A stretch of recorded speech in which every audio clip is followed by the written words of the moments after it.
I'm sad. The situations of life are wearing me down. There is no money in my pocket, no food in the basket. How can I survive? How can my soul be revived? How can I aspire when my soul's in despair? These were the words of Bro Faithful. See, when we journey through the wilderness, the darkness, trying to harness a solution for life's fullness, or when we walk through the dryness, the drought, trying to find sweetness or maybe just a glimpse of brightness.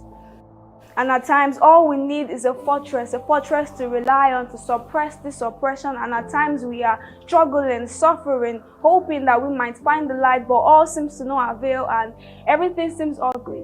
So your faith starts to break and your beliefs bend, but how soon?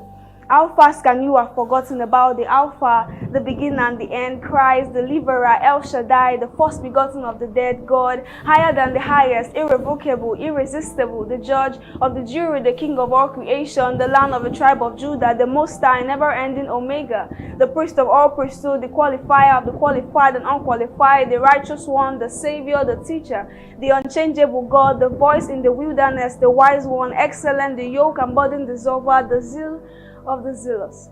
When we find ourselves in the flood of life, remember the blood of Christ. And when we worry, remember Calvary, because when Christ paid the price on Calvary, wailing in agony, at that point our lives were in harmony, and that the blood is spilled from his vein was for peace to reign in our hearts, because it was on that cross that man's cause be broken and be destroyed. So before we start to complain, remember the pain he had for our gain. And before we start to fill our hearts with doubt, remember that Christ will always step out for his children. So maybe we're a Bro Faithful or a Sister Faithful. Always remember that the next thing to do as a believer during the storm is not to shiver or quiver, but instead go to the Lord in prayer.